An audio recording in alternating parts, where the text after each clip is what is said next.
Hola, buenos días. Hoy vamos a hablar del modernismo y de dos autores modernistas, José Martí y Rubén Darío. Claro, hay muchos autores más modernistas, pero como no podemos dedicarnos a todos, vamos a dedicarnos a estos dos. Bien, entonces el modernismo es un movimiento literario que aparece más o menos en los años 80 del siglo XIX y que dura más o menos hasta los años 20 del siglo XX.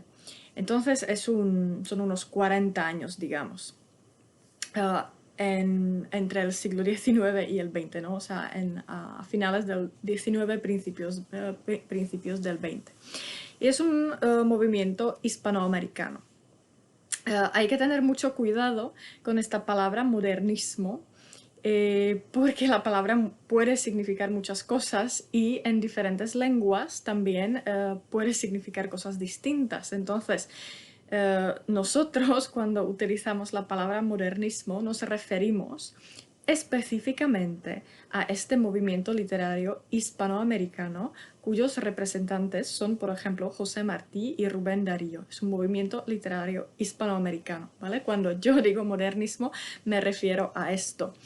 Claro, la palabra modernismo también puede tener un significado mucho más amplio y se puede referir a más movimientos literarios modernos, ¿no? Para decirlo de alguna manera, que renuevan el lenguaje y que aparecen a principios del siglo XX, ¿vale? O sea que la palabra puede tener un significado más amplio, pero lo normal es cuando en la literatura hispanoamericana hablamos del modernismo, entonces realmente nos referimos a este concreto movimiento literario cuyo representante máximo, podríamos decir, es Rubén Darío.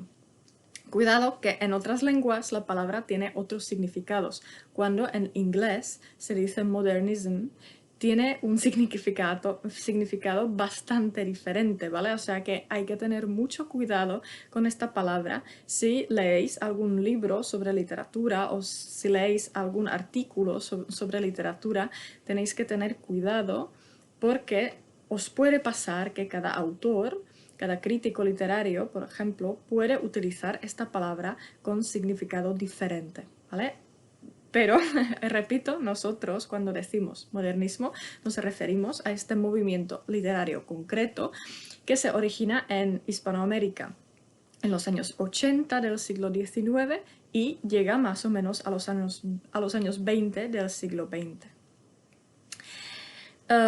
Bien, entonces es un movimiento literario que aparece en todo ese contexto del final del siglo XIX, ¿no? Fue un momento muy importante en la literatura y en la cultura a nivel mundial, porque, claro, hay una diferencia muy grande, ¿no?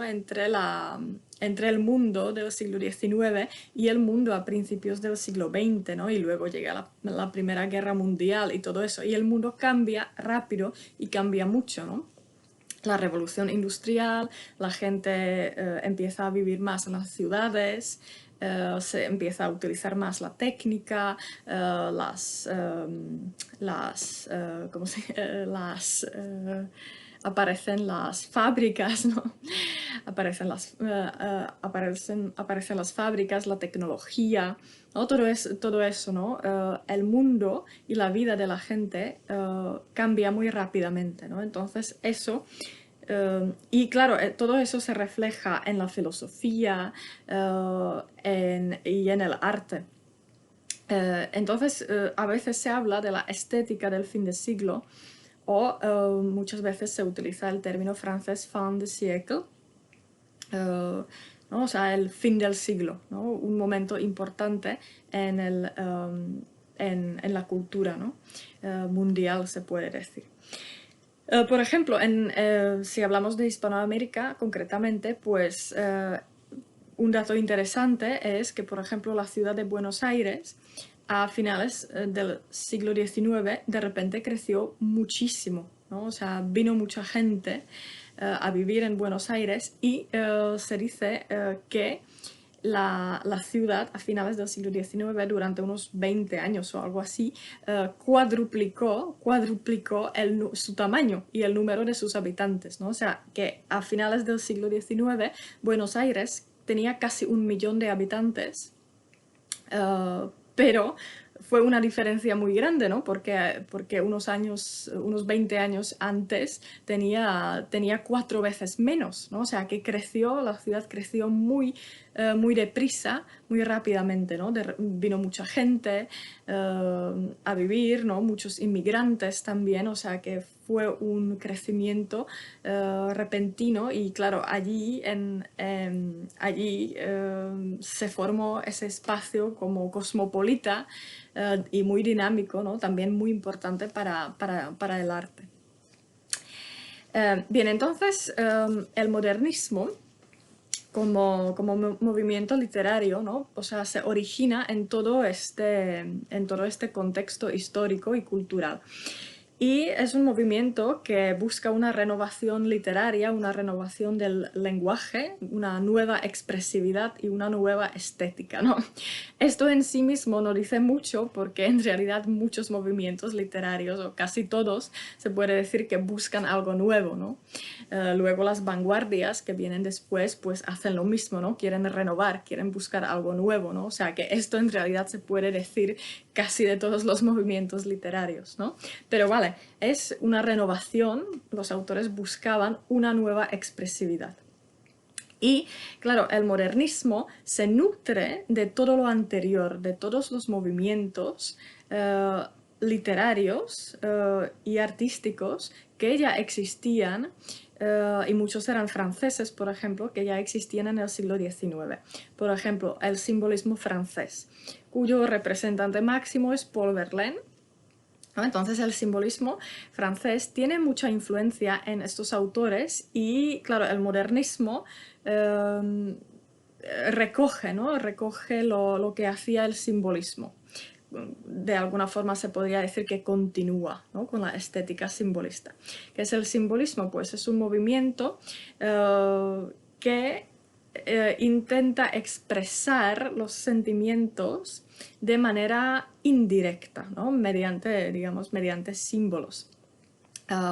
Verlaine decía que lo importante era la música, la musicalidad del lenguaje y no los colores, sino los matices, ¿no? O sea, que matices. Claro, cuando se habla del color, ¿no? Es una cosa como clara, evidente, ¿no? El azul es el azul. Entonces, Verlaine dice, eso no es suficiente, no es bastante, porque un color es todavía demasiado directo, ¿no? Es una expresión demasiado directa. Entonces decía, no buscamos colores, buscamos matices, obstine, matices de los colores, ¿no? Entonces, el simbolismo utiliza la musicalidad, las referencias musicales, utiliza colores, matices para expresarse y para referirse a los sentimientos, ¿no? Entonces se intenta expresar de una manera más indirecta y con eso intenta, digamos, ir más allá de lo que se ve a primera vista, ¿no? Quiere descubrir lo que está escondido debajo, ¿no? Debajo de lo que se ve a primera vista. ¿No? Entonces, el modernismo recoge esto y de alguna manera continúa, ¿no? Continúa con esta estética. Pero, claro, el modernismo no es el simbolismo, el modernismo en realidad hace una mezcla de cosas, ¿no? Por ejemplo, el simbolismo francés y también el parnasianismo francés, ¿no? Que es otro movimiento francés del siglo XIX. El parnasianismo era bastante diferente, ¿no? Del simbolismo, porque el parnasianismo buscaba la belleza clásica, volvía a la antigüedad, sobre todo a Grecia antigua, y utilizaba una lengua muy estilizada, y intentaba, digamos, volver a una estética clásica, ¿no? de una belleza clásica griega, para decirlo de alguna forma. ¿no? Así que en realidad es bastante diferente del simbolismo. Entonces lo que hace el modernismo es coger estas dos cosas y mezclarlas, ¿no? Hacer una mezcla. También tiene mucha importancia la filosofía alemana en el momento. ¿No? Los filósofos alemanes que escriben a finales del siglo XIX tuvieron mucha influencia, bueno, en general, ¿no? También en las literaturas europeas, pero también en el modernismo. Y luego otra referencia cultural muy importante para los modernistas es la música de Wagner. La música de Richard Wagner, que en su momento, en esa época, era la gran aparición, el gran milagro musical y una gran renovación musical, ¿no? Los modernistas adoraban, ¿no? A la música de Wagner, ¿no? Porque tenía una expresividad muy potente y muy diferente a la música anterior. Bien, entonces el modernismo coge todo este bagaje cultural y literario, lo mezcla, entonces sale una cosa nueva, ¿no? El modernismo a veces te dice que es la búsqueda de la belleza, ¿no? Y es cierto, ¿no? Los modernistas buscan la belleza en el lenguaje, en la forma de la poesía o prosa, o sea, en la forma, ¿no? En la estructura de las obras y en los temas. Entonces el lenguaje es muy musical, muy plástico, siempre hay muchos colores, olores, ¿no? Se refiere a los sentidos, a los 5 sentidos. En cuanto a los temas o a las imágenes que aparecen, pues se mencionan jardines, objetos exóticos, objetos preciosos como las perlas, el oro, los diamantes, digamos como todo lo bonito, ¿no? Jardines, flores, pájaros, objetos exóticos, ¿no? Hay un cierto exoticismo en esa poesía, ¿no? También mitología, les gustaba referirse a las diferentes mitologías del mundo, ¿no? Desde las mitologías americanas, pasando por Grecia, Roma, hasta referirse, por ejemplo, a mitos budistas, por ejemplo. ¿No? Entonces también les gustaba eso. Es un movimiento muy pictórico. A veces los poemas crean imágenes muy parecidas a los cuadros impresionistas, ¿no? Esos matices de colores, paisajes, ¿no? Así que de alguna manera a veces las imágenes son parecidas a lo que hacen los pintores impresionistas. Y los modernistas de alguna forma se alejan de la realidad, ¿no? Porque no quieren describir la realidad, lo que hacen es arte por arte, que también ya lo hacía el parnasianismo, ¿no? No referirse a la realidad, sino crear una realidad nueva artística, ¿no? O sea que lo que el poeta tiene que crear es una nueva realidad, no se tiene que referir a una realidad que existe ya, sino que tiene que crear una realidad nueva. Entonces, no se refieren, ¿no? a la realidad de su época, de su tiempo, ¿no? O de manera muy, muy indirecta. Es un movimiento así muy culturalista, ¿no? Muy cosmopolita, y que exige un cierto conocimiento por parte del lector, ¿no? Porque hay muchas alusiones, no siempre, pero en muchos textos hay alusiones a poetas, a músicos, a mitología, a filosofía, ¿no? O sea que el lector tiene que tener un cierto conocimiento para entenderlo, para entender esas alusiones.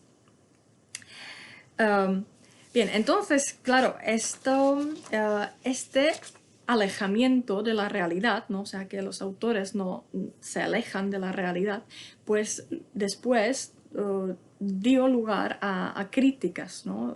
Los modernistas eran criticados por eso, ¿no? Porque más tarde otros autores decían, ya en el siglo XX, que los modernistas pues como que se encerraban en un mundo artificial, poético, que no tenía nada que ver con los problemas del mundo real, ¿no? ¿No? Y es cierto, y claro, los modernistas hacían eso, pero la mayoría de los autores hacían esto durante alguna época de su obra y no digamos en la totalidad de su obra, ¿no?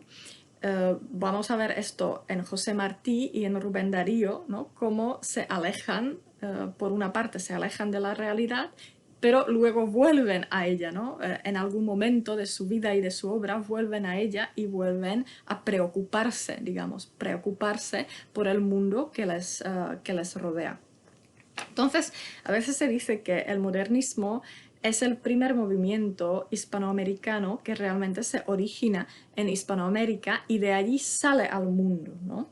Porque ya hemos visto que, por ejemplo, el romanticismo llega a América desde Europa, ¿no? Llega con la influencia francesa, llega a Argentina y de allí se expande, ¿no?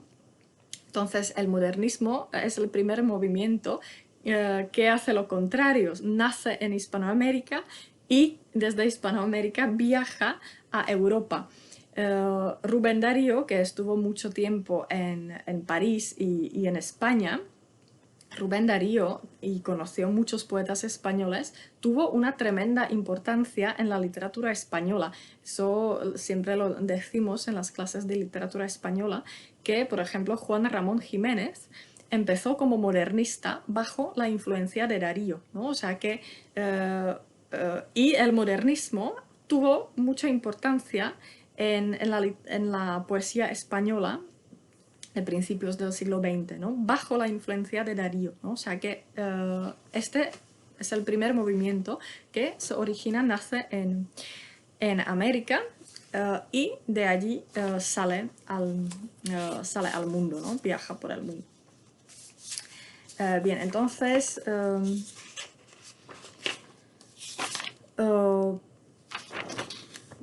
no sé si se ve. Bueno, más o menos. Estos son algunos autores modernistas. José Martí, que se considera a veces precursor, a veces el primer modernista, vamos a hablar de eso también. José Asunción Silva, colombiano, y luego ya llega Rubén Darío. Y Rubén Darío a veces se dice que es el padre del modernismo, ¿no? Es el autor más importante del modernismo que realmente tuvo una tremenda influencia en muchos poetas, tanto en Hispanoamérica como en Europa. Luego Leopoldo Lugones, Enrique Gómez Carrillo de Guatemala y Julio Herrera Iraizik de Uruguay, ¿no? Esos son algunos de los modernistas. Bien, entonces hablemos de José Martí. José Martí es un personaje importantísimo para la literatura hispanoamericana, cubana y para la historia cubana, ¿no? Porque participó y fue muy importante en la lucha por la independencia cubana, ¿no? Entonces, Martí nació en Cuba y participó en esas luchas ya desde muy joven. Iba a una escuela dirigida por Rafael de Mendive, que era un poeta y un luchador, ¿no? Por la independencia. Entonces, ese poeta, Mendive, participó en una rebelión, y Martí también. Entonces a Martí después lo castigaron con 6 años de trabajo duro, y él en ese momento tenía 16 años, ¿no? O sea, eso es impresionante, era un niño. Y lo castigaron con 6 años de trabajo duro. Así que empezó a trabajar en unas minas, ¿no? O sea, un trabajo horroroso.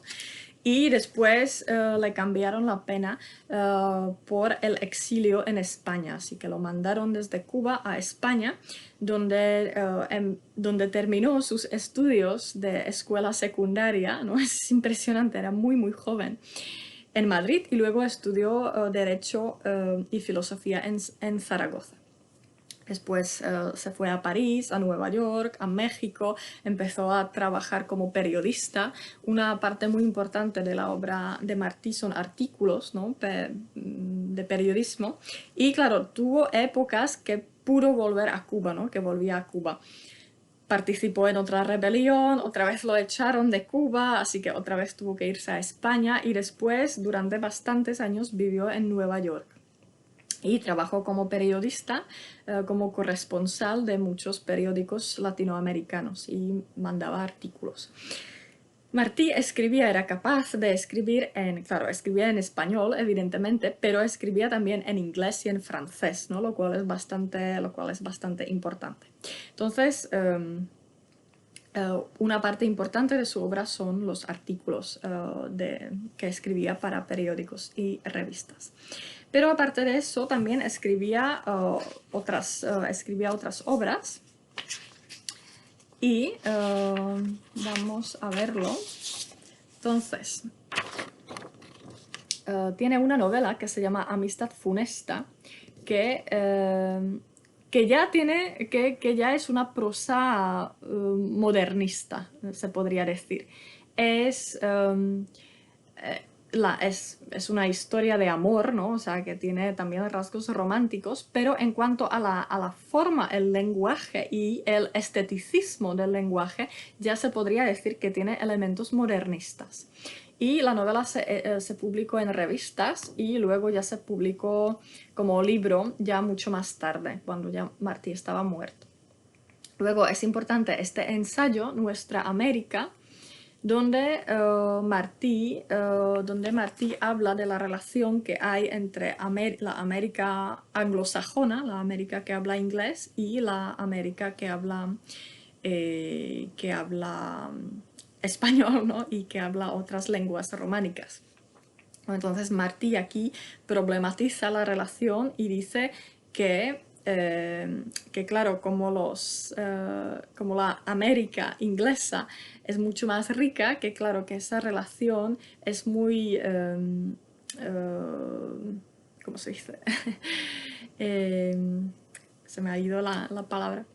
Esa relación no está equilibrada, ¿no? Es una relación que no tiene equilibrio y que puede ser peligrosa, ¿no? O sea, él ve los Estados Unidos como un potencial peligro para los países más pobres de la América hispana. Bien, entonces, y luego tiene 3 libros de poesía: Ismaelillo, Versos Libres y Versos Sencillos. Y es realmente fascinante porque los 3 libros son bastante diferentes entre sí. Entonces, Ismaelillo es un libro de poemas que Martí dedica a su hijo y aquí ya hay elementos modernistas. Versos Libres es un libro así muy estético, muy elaborado, con unos poemas muy... sí, que tienen una forma muy esteticista y muy elaborada, ¿no? Lo escribe en el mismo año que Ismaelillo, pero se quedó manuscrito y se publicó ya bastante más tarde, ya cuando Martí estaba muerto. Y Versos Sencillos, del año 91, que es un libro muy diferente porque es una especie de confesión de Martí, habla allí en primera persona y algunos poemas tienen ese rasgo confesional y imita la poesía popular, ¿no? O sea que entre versos libres y versos sencillos hay una tremenda diferencia, ¿no? Son muy diferentes. Entonces, en el año 91 publica esos versos sencillos y en ese año empieza a trabajar intensamente por la independencia cubana. Entonces deja todos los cargos que tenía y se empieza a dedicar a política. Intenta movilizar a los emigrantes cubanos que vivían en los Estados Unidos y en otros países, intenta conseguir ayuda del extranjero para poder hacer una rebelión ya definitiva y conseguir la independencia cubana. Entonces, realmente Martí participó en las luchas, el ejército, ¿no? de rebeldes, ¿no? Desembarcó en Cuba en la primavera del año 95. Martí participaba. Claro, Martí murió en una batalla con los españoles en mayo del año 95, ¿no? Muere Martí. Y claro, Cuba consigue la independencia 3 años después, en el año 98, ¿no? O sea que Martí no llegó a vivir la independencia. Bien, entonces, según este profesor, Iván Schulman dice que el modernismo realmente empieza con Martí, que ya en la prosa de Martí de los años 80 ya hay muchos elementos modernistas, porque Martí tenía esa manía por la perfección en el estilo y en la forma de sus obras literarias, ¿no? Y por la estética. Y se preocupaba también por la musicalidad del lenguaje, ¿no? O sea que se podría decir que el modernismo empieza con José Martí. Lo dice, por ejemplo, este profesor Iván Schulman.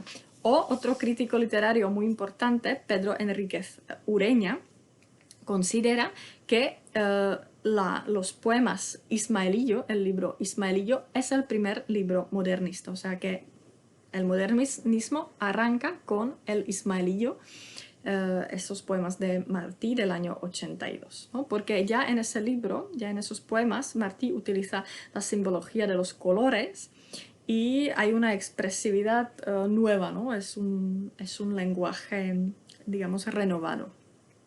Vais a leer algún poema de ese libro, así que lo vais a leer. Entonces, claro, siempre hay una discusión acerca de esto, cuándo y con quién empieza el modernismo, ¿no? O sea que esto es una opción, decir que el modernismo empieza ya con José Martí y con el libro Ismaelillo del año 82. Luego hay otros autores o otros críticos literarios que dicen que no, que Martí es un precursor del modernismo y que el modernismo empieza con el libro Azul, 3 puntos, Azul, 3 puntos, de Rubén Darío, que es un libro que se publica en el año 88. Y hay críticos literarios que consideran ese libro Azul del año 88 como el primer libro modernista. Bueno, es una polémica, ¿no? Es una discusión, así que, bueno, depende, ¿no? Cómo se vea, cómo se interprete, pero es cierto que ya vais a verlo, que los poemas de Martí son modernistas, ¿no? Tienen esa estética modernista. Bien, entonces vais a leer algunos ejemplos. Vais a leer un poema de Ismaelillo. Vais a leer el prólogo, hay un breve prólogo que se llama Mis versos. Es el prólogo que Martí escribe al libro Versos Libres, donde describe su poesía y cómo es su poesía. Es un párrafo, es muy cortito, es un texto corto, pero es interesante lo que dice Martí de su propia poesía. Y luego vais a leer un poema del libro Versos Sencillos, ¿no? Entonces allí podéis ver la diferencia entre versos libres, que es esa poesía muy elaborada, con una forma muy, digamos, artística, muy artificial, ¿no? Muy elaborada, muy estética. Y la diferencia con los versos sencillos, donde Martí imita la poesía popular, ¿no? Así que son dos cosas bastante diferentes. Bien, así que vais a leer esos ejemplos y luego lo analizamos en clase. Y ahora todavía hablamos de Rubén Darío, el poeta nicaragüense, considerado por muchos como el padre del modernismo, ¿no? Bien, también Darío tuvo una vida así muy ajetreada, llena de viajes y de cambios. Venía de una familia más o menos pobre, ¿no? De unas condiciones así humildes en Nicaragua. Y era un niño, uno de esos niños milagro, ¿no? Porque escribía desde muy pequeño y escribía poemas desde muy pequeño, y ya cuando tenía 14 años ya recitaba su poesía en público, ¿no? O sea, era una especie de niño genio. Y claro, pero vivía en un ambiente en Nicaragua donde no había quizá tanto desarrollo cultural, donde él no podía conseguir una educación o sí, no podía conseguir una educación cultural tan buena, ¿no? Entonces hizo un viaje a Chile en el año 86 y se quedó 3 años en Santiago de Chile. Era muy joven, ¿no? En ese momento tenía como 20 años o algo así. Y se dedicó al periodismo, o sea, vivía como periodista en Santiago de Chile. Y ese viaje fue muy importante para él porque, claro, Santiago de Chile sí que era una capital cultural importante, ¿no? Allí había como más posibilidades y había más desarrollo cultural. Entonces fue importante para él porque conoció a mucha gente, a muchos poetas, muchos escritores. También pudo leer muchas cosas, también autores extranjeros. Entonces conoció, digamos, más tradición cultural y literaria. Y allí empieza a escribir y empieza a publicar las primeras cosas. Entonces publica el libro Azul, 3 puntos, en el año 88. Y ese libro, claro, causó un gran asombro, ¿no? Porque es un libro realmente modernista, ¿no? Lleno de esa estética nueva. Y tuvo mucho éxito y fue la estética de Rubén Darío tuvo mucha influencia, ¿no? O sea, muchos autores luego siguieron sus pasos, ¿no? Así que es un libro importante. Azul es un libro donde hay poemas y donde hay prosa, hay cuentos, ¿no? O sea, es un libro de cuentos y de poemas. Luego Darío viajó a Francia y a España. En Francia conoció a Paul Verlaine, el gran ídolo, ¿no? el gran poeta francés. Y luego volvió a Buenos Aires y estuvo en Buenos Aires entre el año 93 y 96 y publica el segundo libro, que se llama Prosas Profanas. Prosas Profanas... yo pensaba que tenía aquí un papel, pero sí. Entonces estas son las obras. Azul, el primer libro modernista. Prosas Profanas del año 96, cuando Darío está en Buenos Aires. También es un libro modernista muy importante. Y luego este, del año 5, Cantos de Vida y Esperanza. Es un libro muy curioso porque allí ya hay un cambio de estética. Aquí Darío empieza a dudar de la estética modernista y empieza a cambiar. Eso lo vamos a comentar también en clase en poemas concretos. Bien, entonces, esa época, cuando Darío está en Buenos Aires y publica Prosas Profanas, es la época de su gran esplendor porque él fue una especie de líder de los poetas jóvenes, ¿no? Mucha gente lo imitaba, muchos autores seguían como su ejemplo modernista. Luego estuvo mucho tiempo en París y en Madrid, donde era corresponsal de un periódico argentino. Claro, entonces allí conoció también a muchos poetas españoles y de allí pues viene después la influencia que tuvo en toda esa generación de poetas españoles de principios del siglo XX, entre ellos Juan Ramón Jiménez, que empieza como modernista. Bien, entonces otra vez, ¿no? Azul, Prosas Profanas y Cantos de Vida y Esperanza, donde Rubén Darío ya cambia de estética, empieza a dudar del modernismo y, digamos, aquí ya empieza a volver a la realidad americana, ¿no? O sea, ya no es solo arte por arte, ¿no? Ese mundo artístico alejado de la realidad, sino que en este último libro Darío ya empieza a mirar lo que hay alrededor de él y lo que pasa en el mundo que lo rodea, ¿no? Así que allí ya se produce una especie de cambio en su estética. Bien, entonces vais a leer de Darío el cuento que se llama El velo de la reina Mab. Es un cuento que tiene 3 páginas, o sea que es muy cortito. Es del libro azul. Es un cuento modernista, así que podemos comentarlo. Y luego tenéis algunos poemas de él también disponibles que vamos a comentar en clase. Poemas modernistas donde realmente se ve lo que es el modernismo. Podemos comentar los elementos modernistas que hay en esos poemas. Y también tenéis un poema, perdón, 2 poemas de ese último libro, Cantos de Vida y Esperanza, donde vais a ver, creo que es muy fácil notarlo, cómo cambia Darío y cómo empieza a dudar del modernismo y cómo empieza a cambiar ya la estética, ¿no? Así que también vamos a comentar ese cambio que hay en ese último libro y vamos a comentarlo en ejemplos concretos. Bien, entonces esto es todo por hoy y comentamos los poemas de Martí y de Darío y el cuento de Darío lo comentamos todo en clase. Así que gracias y hasta luego.